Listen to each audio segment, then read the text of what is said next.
Om Swastiastu, salam sejahtera bagi kita semua. Para siswa dan sahabat yang terkasih, selamat datang di video pembelajaran yang akan membawa kita menyelami agama Hindu. Agama Hindu bukan hanya sekedar agama, tetapi juga sebuah peradaban yang telah membentuk sejarah dan budaya India selama ribuan tahun. Dalam video ini, kita akan belajar tentang sejarah, keyakinan dasar, praktik utama, dan nilai-nilai luhur yang terkandung dalam agama Hindu. Tujuan kita adalah untuk memahami agama Hindu dengan lebih baik, serta menghargai keragaman spiritualitas yang ada di dunia ini. Mari kita mulai petualangan kita. Agama Hindu dikenal sebagai salah satu agama tertua di dunia. Ajarannya berawal dari peradaban lembah Sungai Indus atau Sungai Sindhu sekitar 3000 tahun sebelum Masehi. Nama Hindu berasal dari penyebutan bangsa Persia untuk masyarakat yang tinggal di sekitar sungai tersebut. Dasar ajaran Hindu bersumber pada kitab suci Weda yang berisi doa, pujian, dan tuntutan hidup. Dari tradisi Weda inilah berkembang berbagai filsafat, sistem kepercayaan, serta praktik spiritual yang menjadi ciri khas agama Hindu. Agama Hindu kemudian menyebar dari India ke berbagai wilayah Asia, termasuk Nusantara.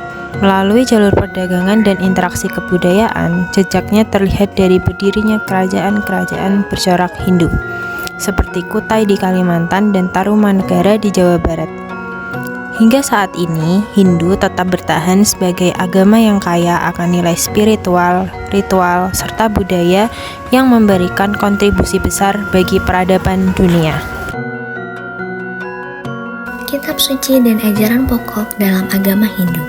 Agama Hindu punya banyak kitab, tapi yang paling penting adalah kitab Weda. Weda itu seperti perpustakaan suci yang berisi doa, nyanyian, aturan hidup, dan kebijaksanaan kuno. Weda terdiri dari 4, yaitu Rigveda, Samaweda, Yajurveda, dan Atharma Weda. Selain Weda, ada juga Upanishad yang berisi filsafat mendalam tentang jiwa dan alam semesta. Dan yang terakhir ada Bhagavad Gita, kisah percakapan antara Arjuna dan Krishna yang penuh dengan ajaran moral dan spiritual. Jadi, kitab-kitab ini ibarat peta kehidupan yang membimbing manusia untuk hidup baik dan mencapai kebahagiaan sejati. Dalam agama Hindu, ada 4 ajaran besar yang menjadi dasar kehidupan umat Hindu. Nah, yang pertama adalah Dharma. Dharma itu seperti kompas moral, artinya menjalankan kewajiban sesuai peran masing-masing, seperti anak menghormati orang tua, guru mendidik dengan tulus, bahkan pemimpin yang adil kepada rakyat. Yang kedua ada Karma. Bayangkan kita menanam benih padi, maka yang akan tumbuh adalah padi. Kalau menanam duri, ya tumbuh duri. Begitu juga dengan perbuatan manusia, setiap kebaikan akan berbuah kebaikan, dan setiap keburukan akan berbuah keburukan. Itulah hukum sebab akibat. Yang ketiga adalah samsara. Hidup itu ibaratkan roda yang terus berputar. Setelah mati, jiwa akan lahir kembali dalam bentuk lain atau reinkarnasi. Kehidupan sekarang adalah hasil dari karma sebelumnya, dan kehidupan berikutnya ditentukan oleh perbuatan sekarang. Dan yang terakhir adalah moksa, yaitu tujuan tertinggi dalam Hindu. Moksa adalah jiwa bebas dari perputaran samsara dan bersatu dengan Tuhan, ibaratkan tetes air yang akhirnya kembali ke lautan. Jadi, kalau disederhanakan, kitab-kitab Hindu adalah sumber pengetahuan suci dan ajaran pokoknya adalah jalan hidup agar manusia tidak hanya bahagia di dunia, tapi juga mencapai pembebasan sejati. Sistem sosial dan kasta dalam agama Hindu. Yang pertama, asal-usul. Sistem kasta dalam Hindu dikenal dengan varna, atau berarti warna dan golongan. Awalnya bersumber dari kitab Rigveda yang membagi masyarakat berdasarkan fungsi dan tugas, bukan keturunan. Namun, dalam perkembangannya di India, sistem ini menjadi kasta turun-temurun atau warisan keluarga. Yang kedua, 4 varna atau golongan utama. 4 varna terbagi dalam 4 bagian. Yang pertama, Brahmana, yaitu golongan pendeta, guru agama, dan cendekiawan yang bertugas sebagai memimpin upacara keagamaan, mengajar kitab suci Weda, menjaga moral dan spiritual. Yang kedua, kesatria, yaitu golongan raja, prajurit, dan bangsawan yang bertugas sebagai melindungi rakyat, menegakkan hukum, memimpin pemerintahan, berperang bila perlu. Yang ketiga, waisya, golongan pedagang, petani, dan pengusaha, bertugas sebagai berdagang, bertani, berternak, menghasilkan kekayaan untuk masyarakat. Yang keempat, sudra, yaitu golongan pekerja keras, buruh, pelayan, yang bertugas sebagai melayani golongan lain dan melakukan pekerjaan fisik. Selanjutnya, ada juga golongan di luar Varna, disebut paria atau dalit atau harijan. Dianggap tidak termasuk dalam sistem Varna. Pekerjaannya sebagai membersihkan jalan, mengurus jenazah, pekerjaan yang hina menurut sistem tradisional. Pada masa modern, diskriminasi ini sudah dikurangi, tetapi jejak sosialnya masih ada di India. Selanjutnya, sistem sosial Hindu di Indonesia. Di India, kasta sangat ketat dan bersifat turun-temurun. Di Indonesia atau khususnya Bali, sistem ini dikenal juga tetapi lebih longgar, yaitu ada Brahmana, Ksatria, Waisya, Sudra. Namun, interaksi sosial lebih terbuka dan tidak seketat di India. Penekanan di Bali lebih pada fungsi sosial dan keagamaan, bukan diskriminasi. Jadi, sistem kasta Hindu awalnya adalah pembagian tugas sosial atau varna untuk menjaga keseimbangan masyarakat. Namun, dalam sejarah India berkembang menjadi sistem sosial turun-temurun yang kaku. Di Indonesia, khususnya Bali, sistem ini masih ada tetapi lebih fleksibel dan berfungsi untuk keteraturan sosial keagamaan. Dalam kepercayaan Hindu dikenal konsep Trimurti, yaitu 3 dewa utama yang memiliki peran penting dalam siklus kehidupan alam semesta. Pertama, Brahma, sang pencipta, yang bertugas menciptakan seluruh alam beserta isinya. Kedua, Wisnu, sang pemelihara, yang menjaga dan menyeimbangkan ciptaan agar tetap harmonis.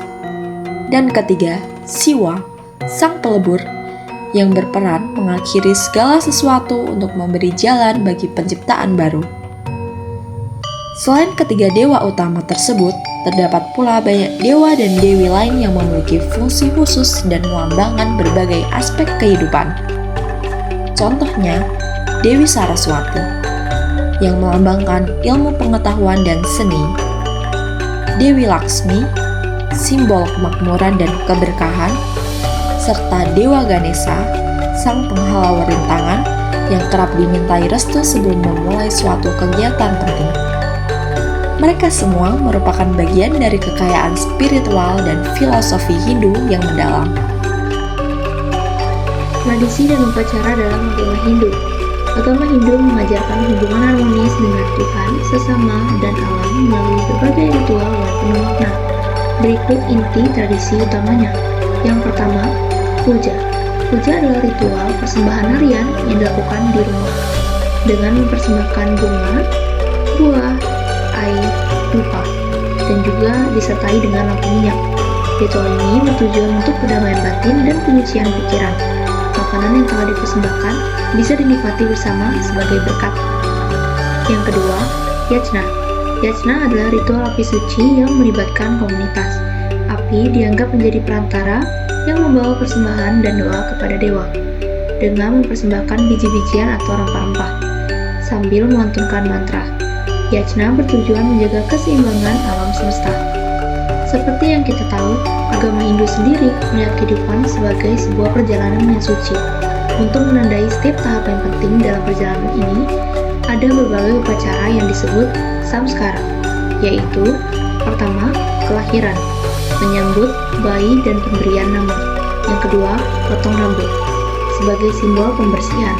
Yang ketiga, pernikahan, sebagai penyatuan dua jiwa dan ritual mengelilingi api suci. Yang terakhir, kematian, kremasi untuk membebaskan jiwa menuju kelahiran berikutnya. Selain upacara, tradisi Hindu pun menarik untuk dibahas. Festival Hindu biasanya perayaan kolektif yang seringkali melibatkan masyarakat luas.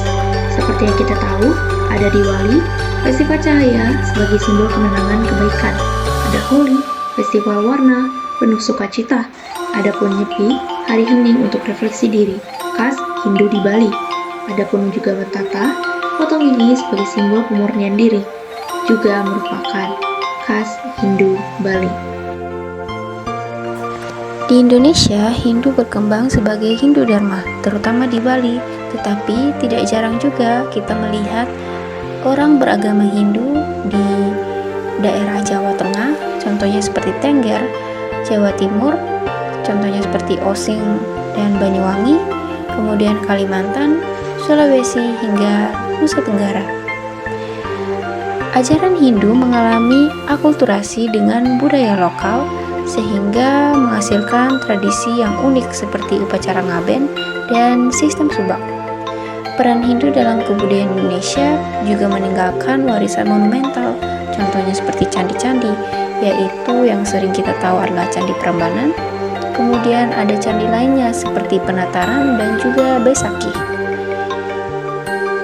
Agama Hindu juga memengaruhi bahasa, contohnya seperti Sanskerta dalam nama raja dan prasasti.